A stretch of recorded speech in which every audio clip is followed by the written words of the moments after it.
W internecie jest sporo materiałów, które zachęcają do inwestowania w nieruchomości w Gruzji. I 7 miesięcy temu byliśmy w Batumi, gdzie rozmawialiśmy o pewnej niszy w nieruchomościach, czyli inwestowaniu w 5-gwiazdkowe hotele zamiast w te najtańsze apartamenty, których tam jest dużo.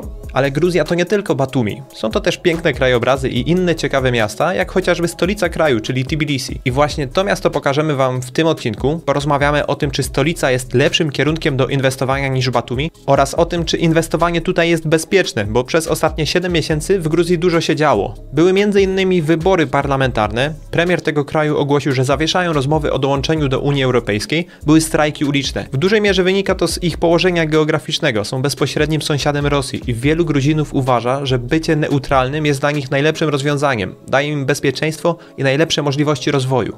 To nie jedyna wątpliwość inwestorów, bo ambasada Polski tutaj w Tbilisi wydała oświadczenie, gdzie ostrzegają przed niektórymi deweloperami z Batumi, którzy są nieuczciwi. Dlatego przylecieliśmy do Gruzji nie tylko porozmawiać o rynku nieruchomości i zwiedzać, ale też dowiedzieć się jak najwięcej na temat tego, czy inwestowanie w Gruzji jest bezpieczne i czy jest to dobry pomysł. Zapraszam Was na odcinek i wycieczkę po Tbilisi. Partnerami kanału są seohost.pl, hosting od 37 zł rocznie i super tanie domeny. Tak SEO, Twoje biuro rachunkowe w Twoim mieście. Selgros24, zakupy online dla Twojej firmy, darmowa dostawa od 199 zł.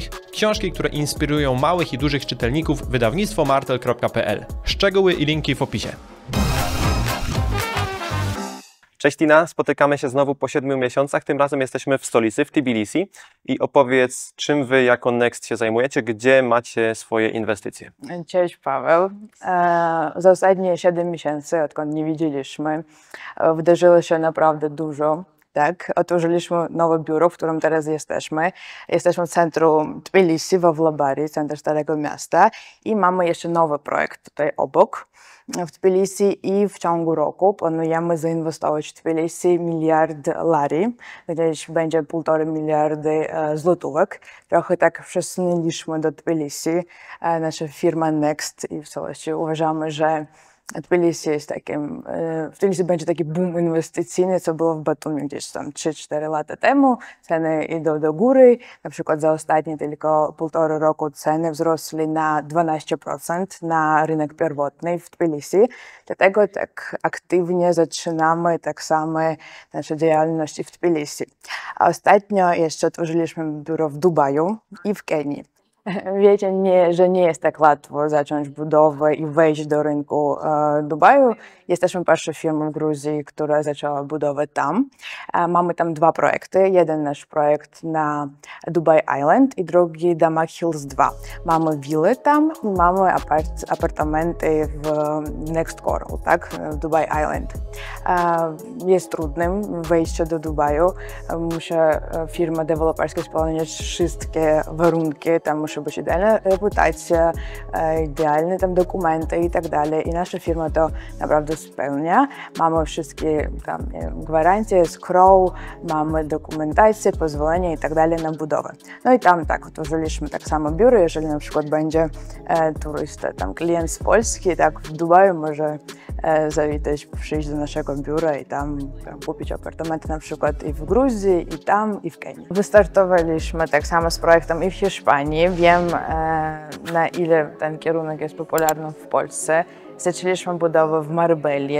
Wkrótce prezentujemy ten projekt i bardzo aktywnie rozwijamy się na rynku międzynarodowym. Mamy projekty w różnych krajach i będzie plus i Hiszpania. Okej, czyli Wy jesteście deweloperem, który tutaj pochodzi z Gruzji, ale też robicie inwestycje nie tylko w Batumi, nie tylko teraz tutaj w Tbilisi, ale też w Dubaju, w Kenii. Pytanie, które się nasuwa. Ostatnio byliśmy w Batumi i mówiliśmy o tym, Wy mówiliście właściwie, że no tutaj Batumi jest takim świetnym miejscem do inwestowania, a teraz tak trochę mówisz, jakbyście uciekali z Batumi do Tbilisi. I to jest takie podstawowe pytanie, które inwestorom potencjalnym może się nasunąć, no to w końcu co jest lepsze? Czy Batumi, czy Tbilisi? I tam są plusy naprawdę. Plus w Tbilisi to, że tutaj nie mamy takiego sezonu jak w Batumi na przykład, tak? W Batumi wiemy, że mamy 6 plus minus miesięcy, lato, morze i tak dalej. Tutaj przez to, że mamy ruch całoroczny turystów, tutaj za godzinę, za 1,5 jazdy już Kazbegi, Kachetia, Narty dla podróżników z różnych krajów. To jest bardzo tak interesujące miejsce oczywiście i wydarzenia jakieś turystyczne, tam restauracji, tam w Tbilisi to jest bardzo tak rozwinięte, więcej niż w Batumi, tak? To jest stolica, tutaj mieszka 1,2 miliona osób, a w Batumi gdzieś 200 tysięcy na przykład, tak? No, Tbilisi jest tak na poziom rozwinięty niż Batumi i co jest bardzo dziwne, że cena tutaj na nieruchomość teraz jest niższa niż w Batumi. No to myślę, że tylko teraz, tak? Dlatego my zdecydowaliśmy tak zacząć inwestycje tutaj, żeby tak ten wzrost potencjalny, inwestycyjny, tak, Wykorzystać. no wykorzystać. Okej, Tak. ale zastanawiam się jeszcze nad tym.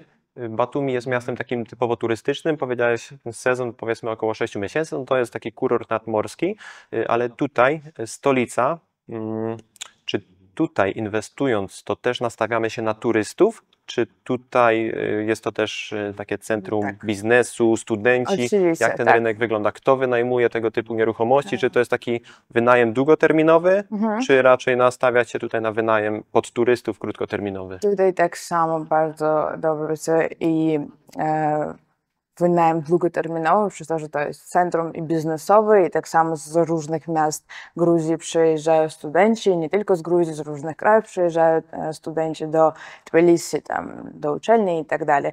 I tak samo oczywiście ekspaty z różnych krajów i tutaj wynajem długoterminowy, cena za wynajem długoterminowy jest trochę wyższa niż w Batumi nawet. I jeżeli na przykład dzisiaj tutaj na tej lokacji sprawdzimy, tak, tutaj obok tu tak, mamy jeden projekt, nie nasz projekt, to na przykład cena za wynajem długoterminowy, gdzieś na apartament 1+1 $1000. Latem na przykład lub w Gruzji w całości, w Batumi to jest trochę niższa cena. Lub na wynajem krótkoterminowy tutaj cena stabilnie jest wysoka i zimą i latem. W Batumi to na przykład może być latem $120, a zimą może być to tam, nie wiem, $20-30, tak? Plus minus, w zależności gdzie. A tutaj całoroczna, taka stabilna cena za wynajem i długoterminowej, i krótkoterminowej. Na przykład tutaj obok naszej inwestycji, dzisiaj tam będziemy, mamy hotel Ramada Bavindam, tak?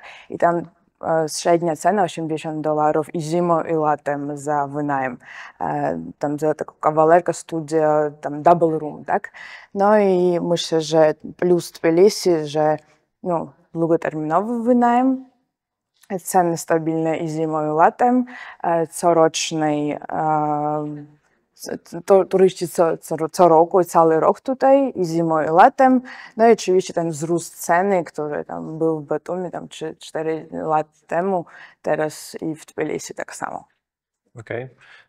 Mieliśmy tutaj sporo takich wydarzeń politycznych, o których jeszcze chciałbym też porozmawiać w tym odcinku, ale ambasada Polski tutaj w Tbilisi wydała takie oświadczenie, gdzie ostrzegają przed różnymi jakby nieuczciwymi deweloperami, szczególnie z Batumi. Ważne wtrącenie odnośnie komunikatu polskiej ambasady w Tbilisi, który widzicie na ekranie. Ambasada nie podała oficjalnie nazw deweloperów, co do których są wątpliwości, więc zwróciłem się do nich z tym pytaniem. Chciałem wiedzieć, czy ambasada dostała jakiekolwiek informacje dotyczące nieuczciwych praktyk firmy Next. Kilka tygodni trwały nasze wymiany maili. Chciałem Wam tutaj udostępnić zrzuty ekranu z tej korespondencji, ale ambasada nie wyraziła na to zgody. Nie mogę też ujawniać zawartości tej korespondencji. Powiem tylko tyle. Gdybym dostał negatywne informacje co do działalności tej firmy, to tego filmu byśmy nie nagrali i nie opublikowali. Oczywiście każdy z Was powinien samodzielnie zweryfikować dewelopera. Polecam odwiedzić Gruzję, zobaczyć te inwestycje, zobaczyć poprzednie inwestycje, żeby inwestować możliwie jak najbezpieczniej. No więc inwestorzy mają tutaj pewne takie uzasadnione wątpliwości, czy ufać deweloperowi. Więc jak Ty się do tego odniesiesz? Ja absolutnie z tym zgadzam. Trzeba sprawdzić, w co inwestować. Tak? Jeżeli tam ten deweloper nie ma jakiegoś projektów już zrealizowanych, jeżeli nie jest tego znana firma, nie ma tam działu after sales, nie ma firmy zarządzającej, nie ma jakiegoś tam, nie może zarejestrować ten apartament na klienta w Ministerstwie Sprawiedliwości. Na przykład możemy zrobić tak, że przy wpłaceniu 30% rejestrujemy klienta już w ministerstwie, klient otrzymuje wyciąg z rejestru publicznego na swoje nazwisko i on ma gwarancję, że tam jeżeli coś tak? Już tam jego apartament jest na jego nazwisko na przykład, tak?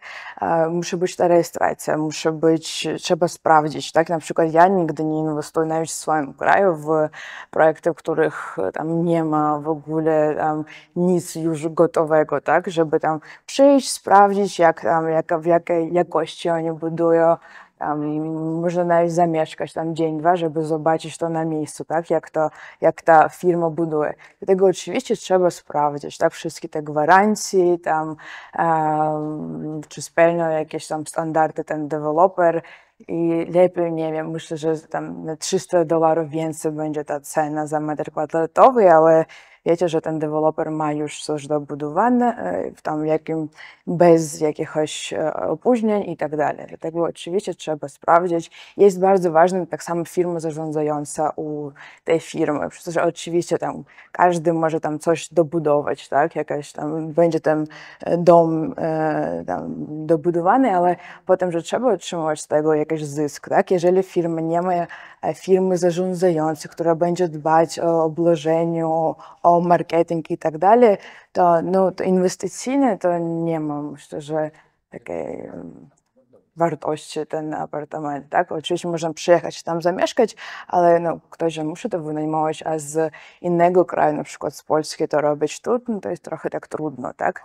Dlatego trzeba zwrócić uwagę oczywiście i na firmę zarządzającą, no i na after sales, tak jeszcze powiedziałam, że jeżeli tam już jest dobudowany ten apartament i macie jakieś pytania, nie wiem, tam coś tam trzeba w nim zrobić i tak dalej, oczywiście musi być ktoś, z kim można skontaktować na ten temat i ta osoba pomoże. My to mamy tak w nas firmie i w innych firmach to tak samo jest, dlatego trzeba na to zwrócić uwagę. Powiedziałaś o firmie zarządzającej i w komentarzach pod ostatnim filmem i ogólnie w komentarzach na temat inwestowania w Gruzji pojawiają się takie zarzuty odnośnie firm zarządzających. Czyli tutaj to dotyczyło głównie tych tanich apartamentów w Batumi, gdzie ludzie w komentarzach pisali, że te firmy zarządzające, one są nieuczciwe, bo one mówią klientom, że to mieszkanie się nie wynajmuje, stoi puste albo wynajmuje się w niskich cenach. Klient, właściciel tego apartamentu dostaje no, niewiele z tego, No a tak. faktycznie okazuje się, że te Nie mieszkania znam w są ogóle. wynajmowane, a oni dostają tylko jakąś część. Więc znowu konfrontacja z tymi zarzutami, co ty na to? Dlaczego ktoś miałby zaufać wam, że wasza firma zarządzająca jest lepsza od tych nieuczciwych? Jak to zweryfikować? W naszej firmie zarządzającej tak pracuje gdzieś już 130 osób, jeden z najlepszych naprawdę hotelierów, nie wiem, w Gruzji pracuje u nas. My mamy tak, że mamy firmę Next, jak Next Property, jako deweloper i mamy Next Hospitality jako firma zarządzająca, tak? Już nasza firma zarządza, na przykład tam mam 5 projektów, którymi ona zarządza i jeszcze będzie pod koniec roku jeszcze 2 nasze projekty Windham i Downtown i pracuje gdzieś 130 osób w tej firmie. Bardzo rozwijam się jako deweloper i jako tam hoteliery na przykład, tak? Jako firma zarządzająca. Bo wy też w Batumi budujecie te 5-gwiazdkowe hotele, tak? Jest Pięciogwiazdkowe Wyndham. hotele, na przykład Windham, Radisson, budujemy Next Garden, Next Collection, taki markowy to jest Windham i Radisson Blue. I tam też Z kazynem. inwestor mógł zainwestować w apartament w tym hotelu, być Tak. właścicielem jakby Tak. hotelu, fragmentu tak. apartamentu No, w sieciowym są hotelu. Okej. inwestorem, tak. I wasza firma też tymi hotelami jakby zarządza?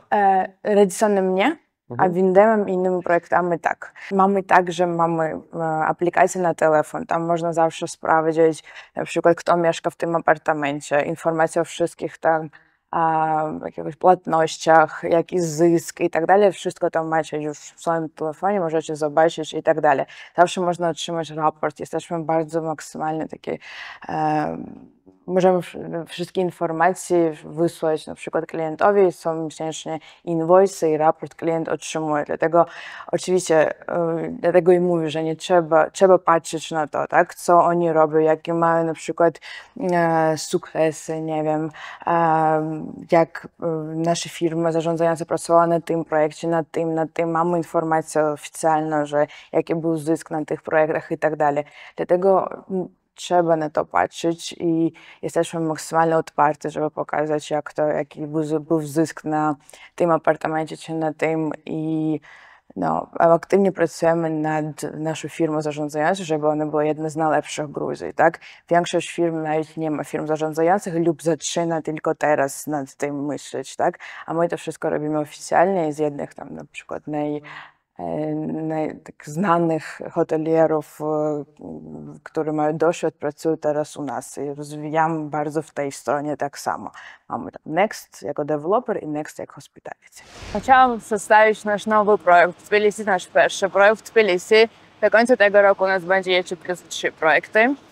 To jest nasz projekt w starym miejscu, Tbilisi, a w Labari, bardzo turystyczne miejsce, lokalizacja, bardzo blisko od metra. Tutaj pierwsze, nie wiem, 4-5 minut. Wszystkie lokalizacje, wszystkie turystyczne, atrakcyjne, turystyczne miejsca bardzo blisko od tej lokalizacji. Dlatego ta lokalizacja jest super i dla wynajęcia na długi termin, przez to, że tutaj i droga, i metro blisko, i na krótki termin, na przykład przez to, że w pierwszej dostępności te wszystkie atrakcje i zabytki turystyczne. Okej. Jakie tutaj będą ceny tych mieszkań i jaki metraż, cena z metra? Tutaj mamy 5 bloków, teraz na sprzedaż mamy 3, będzie tylko 6 pięter. Pierwsze piętro to tylko komercja, tylko tam na przykład siłownia, restauracje, fitness. Mamy przed rządem Gruzji, przed rządem Tbilisi punkty, że musimy to zrobić, tak? Dlatego tutaj będzie pełna infrastruktura. Cena za metr kwadratowy na dzisiaj to jest $2000 za metr kwadratowy. I planujemy w końcu budowy, koniec budowy będzie w 2027 roku, a w wrześniu cena będzie około $4000 na tej lokalizacji. To jest stan deweloperski. To jest stan deweloperski, tak. Mamy wykończenie pod klucz tak samo i cena plus $950 za wykończenie pod klucz. Czyli niecałe $3000 już z wykończeniem pod klucz. $2950 na dzień dzisiejszy? 2900. 900, okej. Tak. Mamy system ratalny na tym projekcie, jak na wszystkich naszych projektach. Do marca 2028 roku, wrzesień 7 koniec i system ratalny mamy dłuższy. Można tak samo od zysku za wynajęcie wpłacać tak samo raty, będzie pomóc w płaceniu rat. Jakie tu będą wielkości tych mieszkań? Najtańszy taki apartament tutaj w jakiej cenie można kupić? Nasz najtańsze apartamenty studii, tak, kawalerkę już wyprzedaliśmy. Mamy tylko apartamenty z jedną sypialnią. Cena gdzieś $110–120 tysięcy za taki apartament 1+1 z jedną osobną sypialnią, tam 55–60 metrów kwadratowych. Okej, wy się tutaj nastawiacie. No ja wiem, że teoretycznie można i wynajmować krótkoterminowo i długoterminowo, ale Twoim zdaniem inwestor z jakim celem powinien to kupować? Czy tutaj to jest miejsce, żeby to wynajmować krótkoterminowo, czy na dłuższy termin? To jest idealny projekt, tak samo i na flipa, na przykład jeżeli klient chce kupić teraz, żeby potem odsprzedać, przez to, że za ostatnie 50 lat cena w Tbilisi na nieruchomość nie szła w minus, tak. Ona takie idzie do góry. Za ostatnie 2 lata taki po 12% za rok plus za cenę, za nieruchomość, za metr kwadratowy. Dlatego na flipa jest super, przez to, że jesteśmy na początku budowy i można odsprzedać nie tylko tam klientom z różnych innych krajów, tak? Gruzini tak samo tutaj mieszkają. Teraz no, połowę apartamentów wyprzedaliśmy, więcej na klientów z Gruzji tak samo. To jest bardzo dobre miejsce i do zamieszkania tak samo. Na flipa to jest pierwsze, no i na wynajem tak samo. Będzie nasza firma zarządzająca. Możecie wynajmować przez nas na krótki termin na przykład, tak? Lub wynajmować tam sami na długoterminowy wynajem. Ta cena za taki apartament nie będzie niższa niż tam, nie wiem, $800–1000 za jeden apartament. Dlatego To jest jedna z najważniejszych atrakcji Tbilisi, czyli Kościół Świętej Trójcy. To jest kościół prawosławny.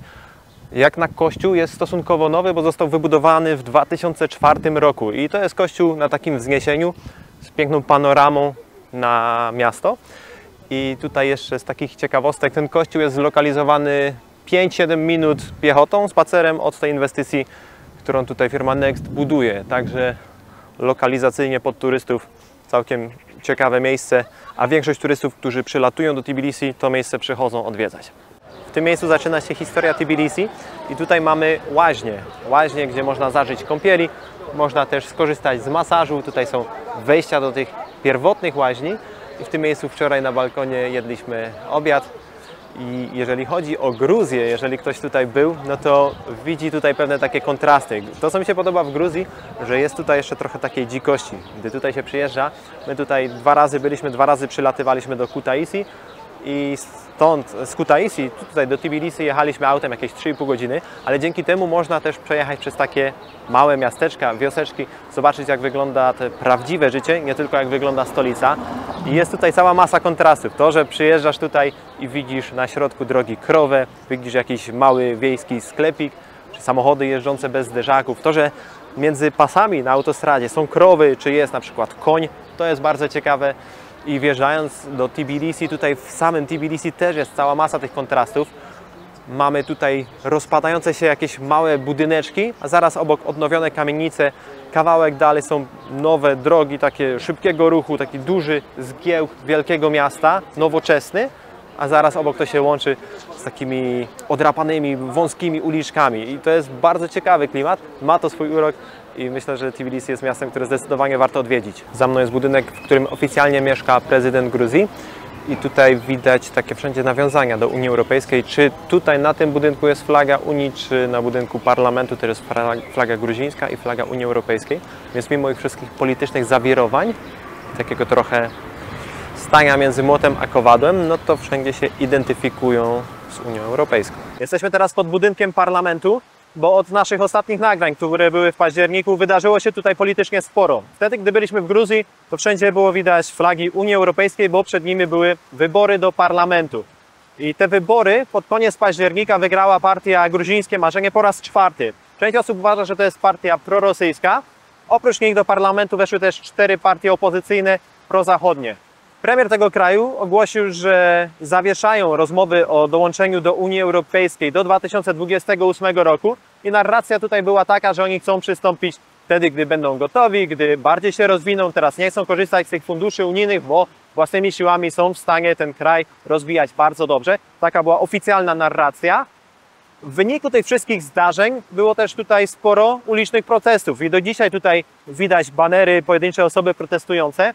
Widać wszędzie flagi Unii Europejskiej i kraj jest trochę podzielony na takie obozy ludzi, którzy chcą dołączenia do Unii Europejskiej, ale też z drugiej strony ich sytuacja taka geograficzna, ich położenie, bezpośredni sąsiad Rosji, to też nie wpływa najlepiej. Dołączenie takie pełne do Unii Europejskiej dla nich też może powodować pewne niebezpieczeństwa, tak jak w przypadku Ukrainy. Wjechaliśmy tutaj tą kolejką gondolową i z tego miejsca widać całą panoramę i tam jest park, z którego ruszaliśmy. Tam też jest bardzo charakterystyczny punkt, czyli Most w Pokoju. Tam jest bazylika, w której byliśmy dzisiaj rano, Bazylika Świętej Trójcy z tym wzgórzem i stąd widać też te czerwono-ceglane budynki. Tam znajdują się biura i za tymi biurami jest inwestycja, którą oni będą realizować, więc jest dosyć blisko wszędzie. Tutaj wszystko wczoraj przeszliśmy na piechotę, więc tutaj ta odległość między ich inwestycją a atrakcjami turystycznymi jest na tyle mała, że można wszędzie poruszać się piechotą.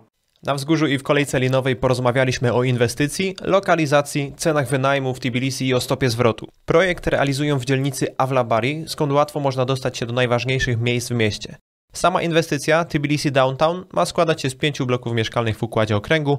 Po środku ma być prywatny park o powierzchni 2500 m2, różnorodne drzewa i strefy rekreacyjne. W środku apartamenty z pełną obsługą, z doświadczeniami jak w 5-gwiazdkowym hotelu, ale w wersji mieszkalnej. M.in. siłownia, strefa spa, kryty basen, strefy dla dzieci, pralnia, konsjerż, całodobowa ochrona i cała masa innych udogodnień. Jeżeli chodzi o ich szacunki dotyczące wynajmu i stopy zwrotu, to według Niki nieruchomości kupowane na etapie planowania o takim standardzie i w takiej lokalizacji osiągają wzrost wartości między 25 a 30% rocznie. Po oddaniu przewidywany roczny zwrot z wynajmu ma wynosić około 12%.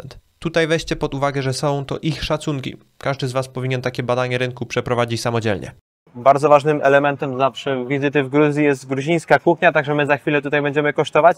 Ale Tina, jeszcze do Ciebie takie pytania. Tutaj Nika nam mówił o tym, że zwrot z takiej inwestycji może być między 10 a 15%. No ale tutaj pojawia się jeszcze pytanie o zapotrzebowanie na takie nieruchomości, o popyt na te nieruchomości, czy tu nie będzie tak, że tutaj ktoś zainwestuje i te mieszkania będą puste, bo na przykład jest tutaj masa pustych mieszkań, których nikt nie chce wynajmować. Więc jak Nie. tutaj w Tbilisi jest, jeżeli chodzi o popyt? A no w Gruzji na przykład za 2024 rok było ile? Gdzieś 5,5 miliona turystów, tak? Z różnych W krajów. Gruzji czy w Tbilisi? W Gruzji, w całości Gruzji. Okej. Ale no, połowa turystów, no może nie połowa, a część do Batumi, część do Tbilisi. Tak, mamy dwa takich duże miasta turystyczne, jeszcze oczywiście tam i Kutaisi, ale no, na Batumi i na Tbilisi idzie do obłożenia. Dlatego na krótki termin wynajęcia w takich małych, w starym mieście, takich małych hotelach, myślę, że będzie bardzo popularnym, przez to, że widzieliśmy tam bardzo piękne te mieszkania, tam 2-3 piętra, tam piękna elewacja, stare miasto, ale wewnętrzne tam nic nie ma, tak? Po prostu tam jest 100-200 lat temu pobudowane. My teraz budujemy takie same w starym stylu apartamenty, po prostu tam będzie tak samo infrastruktura, baseny, spa, fitness, tam część dla dzieci i tak dalej, tak?